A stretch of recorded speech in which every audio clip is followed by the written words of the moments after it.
Bonjour et bienvenue dans cette review aujourd'hui. Oui, on a changé d'endroit, on est dans mon bureau pour une fois.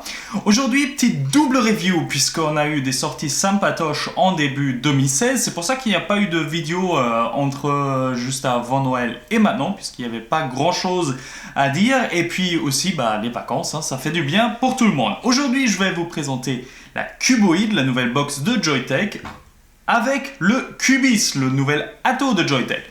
Avant de faire trop de blabla, moi je vous propose tout de suite de regarder ces objets-là de plus près et voir ce qu'ils ont dans le ventre. Voici donc la boîte du Cuboid et du Cubis. Regardons d'abord notre box, le Cuboid. Donc une box 150 watts, ce qui est déjà plus que raisonnable et va correspondre à 99% des vapoteurs, je pense.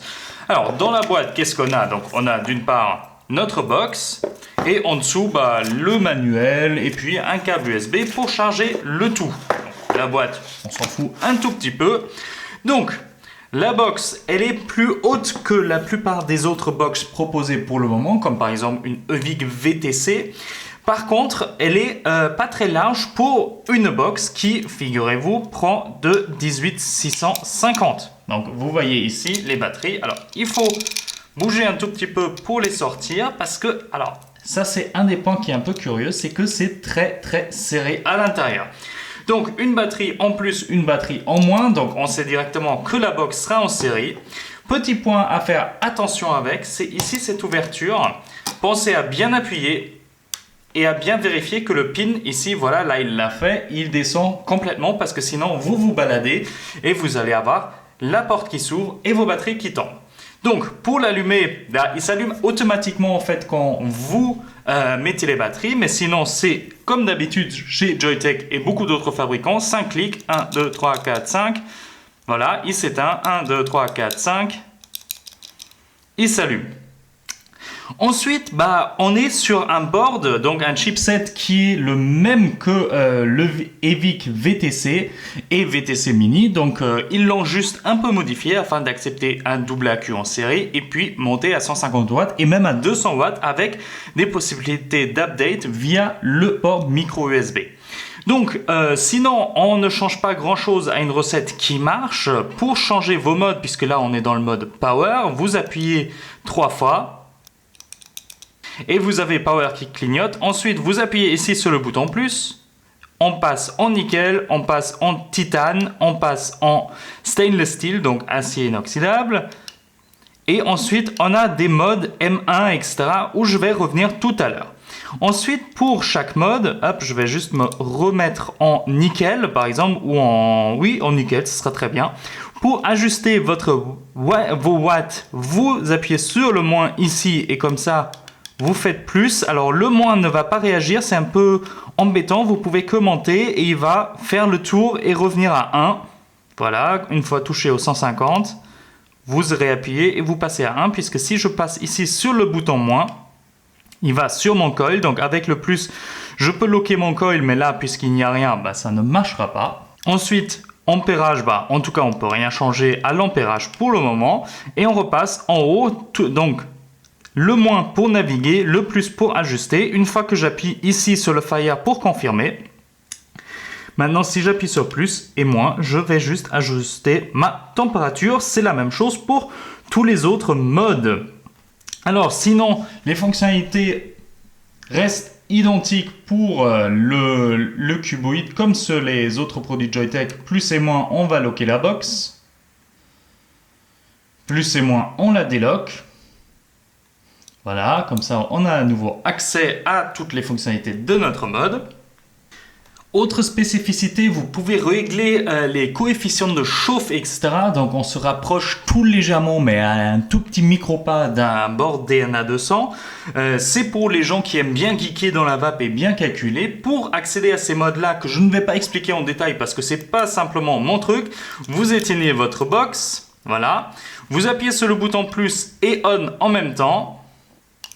Et vous avez les modes M1, M2, M3 qui sont donc pour le moment à 0,120 tous, mais vous pouvez les ajuster. Mais je vous laisserai regarder sur internet comment faire puisque je serai incapable de vous l'expliquer avec des mots qui font quelque sens que ce soit. Sinon, nous avons également bien sûr une Connectics 510. Connectics qui, on va en parler tout à l'heure. Bien sûr, elle fait une bonne connexion, etc. Mais elle a un petit défaut. Et bien sûr, le bouton Fire qui, lui, ne bouge pas parce que si je bouge la box là, vous n'avez aucun bruit. Donc ça, c'est plutôt gage de qualité. Ça inspire confiance. Par contre, le bouton, il est un peu... Il est ni vraiment clicky, ni vraiment mou. Il est un peu un entre-deux que je n'aime pas trop. Mais bon, ça reste très personnel. Donc maintenant le Cubis qui est donc l'atomiseur qui peut aller sur la cuboïde, c'est pas obligé, mais qui est une belle petite invention de Joyetech puisque là on a vraiment une petite nouveauté. Puisque rien que sur le packaging, il y a inscrit Innovative and Leak Resistant Cup Design. Donc il devrait pas du tout couler et je vais vous expliquer après si ça marche ou pas. Alors, voilà, dans la boîte, vous avez 3 résistances, donc à savoir un coil en Clapton à 1,5 ohm, un coil en stainless steel et un coil en nickel. Et en plus, vous avez un petit drip tip en verre qui est fort sympathique puisqu'il y a une belle connexion, etc. Donc je trouve ça toujours sympa quand on a un drip tip supplémentaire. Là, on a le finish en noir mat qui est vraiment très beau. J'aime beaucoup la finition. Donc pour l'ouvrir, c'est tout bête, vous l'ouvrez comme ça en dévissant le haut. Et voici l'invention donc du Cubis, c'est que c'est une cuve qui n'a aucune ouverture en bas. Et tout votre connectique se fait simplement en touchant la cuve avec le bas de votre résistance. La résistance est donc ce morceau-ci. Ça, c'est la résistance de Clapton que j'ai mis dedans juste pour vous la montrer. Donc voilà, c'était un choix comme un autre. Hein. Et donc ici, ce qui est en plus sympathique, c'est qu'on peut tout enlever. Donc là, je tourne le drip tip 510 standard. Donc vous pouvez l'enlever aussi en séparé. Et je peux enlever ma petite cheminée afin d'avoir tout en séparé et pouvoir nettoyer mon tank entièrement de façon correcte et simple. Donc ça, c'est toujours un bon point pour des tanks comme ça qui sont vraiment parfois un peu galères à nettoyer. Donc pour réassembler le tout, on revisse tout simplement tout ensemble. Hop. Donc là, je disais, c'est la résistance Clapton 1,5 ohm, ce qui me paraît un tout petit peu haut. Ça marche mieux dans le bon sens. Mais bon, j'avais envie de la tester juste pour voir. Donc là, hop, je remets le tout ensemble et voilà, c'est déjà fait. Pour le remplissage, vous avez ici une petite indication en noir aussi, noir sonore, vous n'allez rien voir, mais qui est juste au-dessus de mon doigt pour marquer un niveau max de remplissage. Puisque si vous changez votre atomiseur plus que cette ligne ici, vous allez avoir forcément des fuites puisqu'au moment de remettre tout à l'intérieur, vous allez avoir du juice qui dégouline, mais sinon aucune fuite normalement selon Joyetech. Pour ajuster votre airflow, c'est cette bague-ci qui tourne. C'est pas un grand ajustement, ce n'est pas non plus l'atomiseur le plus aérien que vous pouvez trouver. Mais au lieu d'en parler beaucoup plus longtemps, moi je vous propose de le vaper parce que c'est comme ça qu'on voit forcément la qualité d'un atomiseur. Donc, enfin en train de vaper avec la cuboïde. Alors, là finalement j'ai mis la résistance en stainless steel en 1 ohm pour la tester. Je suis à 235 degrés, 25 watts, parce que c'est le maximum qu'elle peut prendre apparemment selon les indications dessus. Et laissez-moi vous dire, la vape est bonne, ce n'est pas du tout ma vape ce tank-là, mais c'est très doux et ce que je trouve stylé avec ce setup-là, alors même si là c'est pas la version en acier, vous voyez bien que c'est pas la meilleure match-up, mais quand même, ça ne change rien à la vape, c'est que ça c'est une vape superbe pour quelqu'un qui débute parce que vous avez les deux options. C'est pas super aérien parce que là je l'ai pleinement ouvert et je sais pas si vous l'entendez, mais c'est pas super aérien. C'est assez pour faire les deux styles de vape, c'est-à-dire d'une part l'inhalation indirecte, c'est-à-dire comme une clope, comme ceci. Voilà. Et d'autre part l'inhalation directe. Voilà. Alors, vous voyez directement, ce n'est pas un monstre du cloud. C'est-à-dire, vous n'allez pas avoir des tonnes et des tonnes et des tonnes de vapeur. Bon, forcément, avec la résistance plus basse, vous allez avoir un peu plus de vapeur, mais ça reste quand même raisonnable parce que l'airflow n'est pas énorme. Sachant que là-dedans, qu'est-ce qu'il y a là-dedans? Ce qu'il y a là-dedans, c'est ceci. Disponible maintenant aussi en 180 ml à Tuvap, qui m'a bien sûr fourni ce setup pour le tester pour vous. Donc, moi je trouve que c'est un setup qui vaut le coup. Vous êtes bien sûr pas obligé de prendre le tank avec la cuboïde, mais ensemble je trouve que ce setup est bien polyvalent et permet de bien évoluer dans la vape avec un matos qui est très fiable. Et je vous ai dit que je vous parlerai du fait qu'il n'ait aucune fuite, et bien c'est vrai pour ce que j'ai pu constater. Je l'ai depuis 4 jours, je l'ai laissé une nuit comme ceci, une nuit comme ceci, bien rempli parce que là il n'est pas complètement rempli, je n'ai eu aucune goutte qui coule, et ça, eh bien c'est top. Peu importe débutant ou plutôt avancé dans la vape, c'est génial de ne pas avoir de fuite du tout. Alors là où le tank manque un peu, c'est que vous n'avez aucune possibilité pour le moment de faire vos résistances vous-même. Ce sont des résistances toutes faites, ça va correspondre à beaucoup de monde. Je sais que moi j'aime bien faire mes propres résistances. À voir finalement ce qu'ils vont nous sortir dans cette lignée-là de résistance. Peut-être des choses, des Clapton, mais plus bas que 1,5 ohm, ce qui est vraiment très haut en résistance. Donc voilà, c'est pas trop ma vape.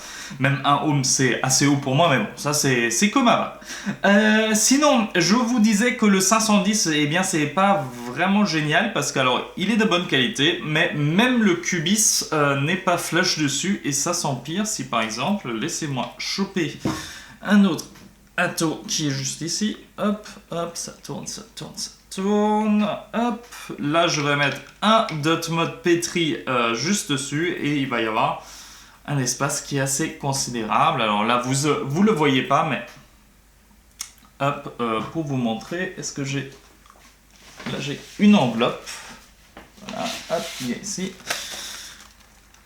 Je peux la mettre en dessous sans problème, donc c'est quand même un peu chaud. Je force même pas pour la mettre en dessous, voilà. Donc il y a quand même pas mal de jeux en termes de flashiness, si je peux dire. Je le repasse en power juste pour vous montrer. 1, 2, 3. Non, 1, 2, 3. Voilà. Voilà.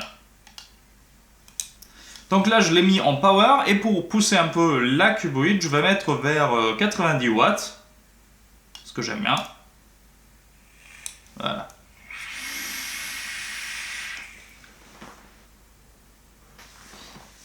Et là, vous avez plutôt un truc correct qui peut envoyer du lourd. Donc c'est une box qui marche très bien avec des tanks plutôt soft, et même des tanks plus violents, comme avec des drippers.